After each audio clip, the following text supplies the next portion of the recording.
thing we're going to talk about are city-states. And this area in the Middle East and along the river valley civilizations there along the Tigris and Euphrates rivers was particularly known for their city-states. So go ahead and make a bullet, and we're going to write down the word city-state. So go make a bullet and write down city-state.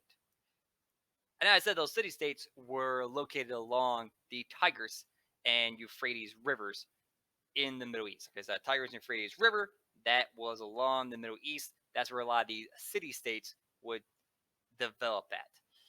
One of the most important leaders of the city-states in the area was Hammurabi. Go ahead and make number 1 and write down Hammurabi, equal sign.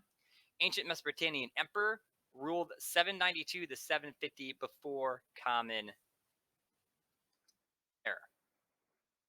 Go ahead and write that down for number 1. Hammurabi, equal sign, ancient Mesopotamian emperor, ruled 792 to 750 before Common Era. Remember, it's counting from 792 to 750 because that's before Common Era. Before Common Era takes place before the year 0.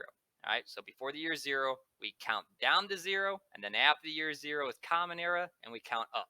So before Common Era, before the year 0, Common Era, after the year 0. Okay?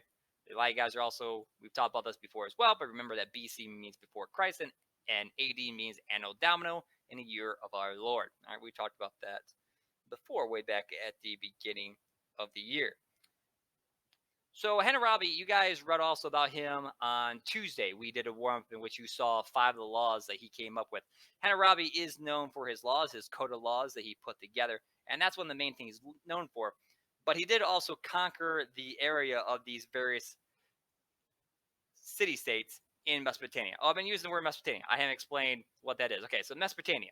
It's a Greek word that means land between the rivers. So you had Tigris and you had the Euphrates River. All right, you got those 2 rivers that run right next to each other.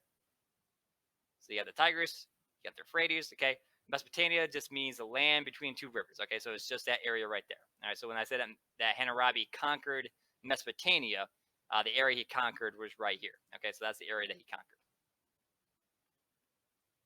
All right. Next thing, go ahead and make it number 2, if you would please, and write down Sumerians, and then equal sign. First inhabitants formed city-states around 3000 before Common Era. So go ahead and make a 2, and write down Sumerians, equal sign. First inhabitants formed city-states around 3000 before Common Era.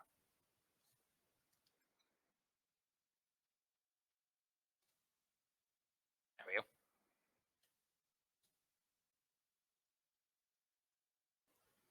So Sumerians are the first ones that were kind of in the area and the first ones to form city-states. The reason why they kind of formed city-states and started developing those areas was, one, there was hostile invaders in the area. So they started developing walls to kind of protect themselves. And obviously, if you're going to establish, city walls, for example, doing over a large area, making a wall is quite difficult. If you can make that area smaller and make a wall around it, that works out a lot better. So they kind of developed, walls to kind of protect against invaders. That kind of led to the development of city-states. They also needed irrigation canals to provide water to the area that would have little rainfall. So that's why they also got coming together, because they could kind of divert rivers and such. I'll show you what I mean by that. So, for example, here is Babylon, and there's a river that runs next to Babylon, but they built an irrigation canal, pretty large one, as you can see, that ran through the city. Okay, so that allowed irrigation to go through that area. Another thing as well was allowing safe trading of grain, dates, cloth for stones, metals, timbers. Okay, so they also kind of need that too, as well as they say state became a good place too for a place for safe trade. All right, next thing, this building right here. So you see this building right here.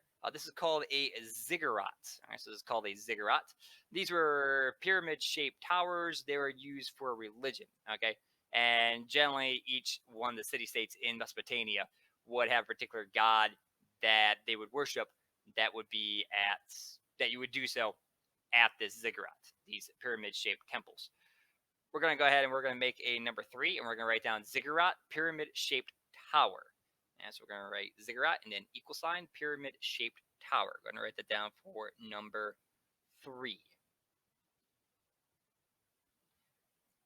Originally, a lot of these city-states were ruled by a temple priest, and then eventually then eventually people started electing a leader. Eventually, those leaders then just became kings, who then passed down their rule through hereditary reasons, through monarchies, like we talked about before. So eventually, they kind of turned into having kings, who then passed down their rule through their bloodline, through a monarchy.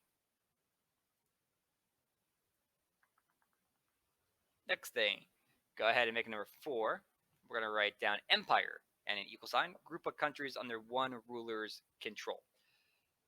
So an empire is, we talked about this the other day with types of government, but an empire is multiple kingdoms under one person's control. That makes an empire. All right, so an empire is just multiple kingdoms under control of one person. So long as you have 2 or more kingdoms, or in this case, 2 or more countries, that makes an empire. And Hammurabi had conquered multiple city-states that were all considered to be their own countries at this point in time. City-state would basically just be a city that kind of ran an area, but was basically just a state on its own. And Hammurabi conquered all those other city-states in the area and controlled them all, and therefore became an empire. And so what exactly does that word city-state mean? I just kind of talked about it, but we're going to write this down. So last thing to write down for today, number 5, city-state, equal sign, city and the area it controls. So once again, a city-state is a city, like what you see here in the picture, and the area that it controls around itself. But the city is the main focal point of its control. Although generally at this time period, about 15% of the population will live in the city, and the other 85% of the population will live out in the countryside as farmers. All right, so that's it for today's notes. Guys, we're going to continue from where we left off last time at.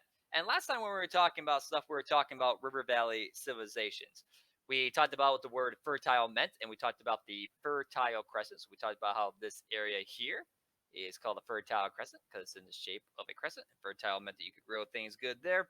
We talked about how rivers enrich the soil, in which we have snow that melts in mountains, and then those waters go down the mountainside, pick up nutrients. Eventually, again, the rivers end up flooding because too much water from the mountain snow melting gets into the rivers, causes them flood. Nutrients get on the land. Talk about energy from an ancient sea and how dead matter or dead animals float to the bottom of the ocean. And then heat and pressure over time turns that dead matter into oil.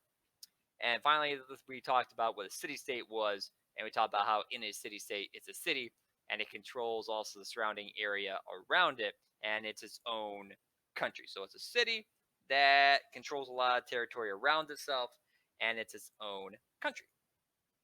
So that's what we talked about last time. So picking up from where we talked about last time, go ahead and make a new bullet, if you would, please. And we're going to write down bullet class system. So make a bullet and write down class system.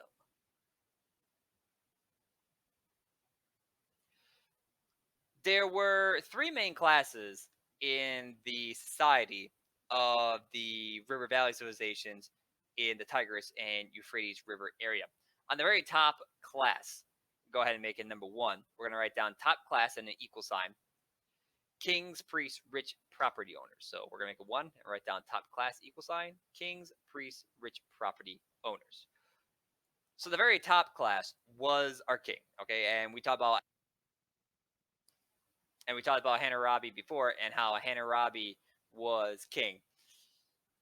So he was at the very top. Now, priests were also very high level as well. We talked about the other day about how priests used to be the people that used to run the cities, but eventually kings started to take over. So basically just one priest took over, and then it's like, hey, next person to take over is going to be my son or oldest daughter. So then they became kings. All right, so we talked about that last time. Rich property owners or rich property owners were people like nobles. We talked about nobles before and how those are people that own a large amount of land, and people then work on their land and they pay taxes to those nobles. Number 2, middle class. The skilled workers, merchants, farmers. Go ahead and make it number 2. Middle class, skilled workers, merchants, and farmers. We talked about skilled workers before. That would be people like artisans. Artisans are people that make things. Blacksmith, for example. is someone who makes things. So a skilled worker would be like a blacksmith. Merchant is someone who buys and trades in goods. Goods are things you can buy and have ownership of. And then farmers, of course, people that work in the fields and they grow food and then they bring food to people or sell the food. All right, so that's the middle class: the skilled workers, the merchants, and the farmers in the Mesopotamian societies. Once again, Mesopotamia meant the land between two rivers. And finally, the bottom class. Go ahead and make a number 3. And we're going to write down bottom class equal sign slave workers. We're going to write that down for number 3. Bottom class equal sign slave workers. And slave workers were people that were generally captured in wars or they were sold in slavery to pay off a debt. So, for example, let's say I was making a whole bunch of bets on various things. I lost a lot of money, well, way too much money to be able to pay back. I could sell myself into slavery to pay off my debts. And we had talked about how that was one way of slavery happening when we talk about early forms of slavery back in unit number 4 when we talked about sub-Saharan Africa. Go ahead and make a new bullet, and we're going to write down Cubiform. So make a bullet and write down the word Cubiform. Cubiform is a system of writing that you can see down here in the bottom right-hand corner. This is Cubiform. Okay, so this is what Cubiform looks like. Cubiform is a system of writing that was used and developed by the Sumerians. So let's actually start with that first. Go ahead and make a 1, and we're going to write down systems of writing developed by Sumerians. So systems of writing developed by Sumerians. The Sumerians were the kind of first civilization that lived in the Mesopotamia area. Okay, so the first civilization that lived in the Mesopotamia area, that area in between the Tigris and Euphrates rivers, was the Sumerians, and they're the ones that developed this system of writing. So the civilization that starts off in that area is called the Sumerians. And they're the ones that developed the system of writing there that you can see in the bottom right-hand corner. So that system of writing here, yes, this does translate into words. I know it's kind of, you can't really read it. The way how they wrote it was by using wedges. So they would use a wedge and a hammer, and they would, in a clay tablet, hammer in these wedge shapes, and that formed their language, and then people could kind of read that. Go ahead and make a number 2. We're going to write down use wedges. So it's kind of know that Cubiform, the way it's written is through the use of wedges. That's how you make all these, is with a wedge. That's how you make all these shapes. The word scribes. So if you ever hear the word someone scribing for you, scribe is someone that's trained to keep records. Okay, so someone that's scribing is someone that keeps records and they know how to write all this down. So a scribe would understand what this meant. All right, so they're trained to keep records. That's a scribe.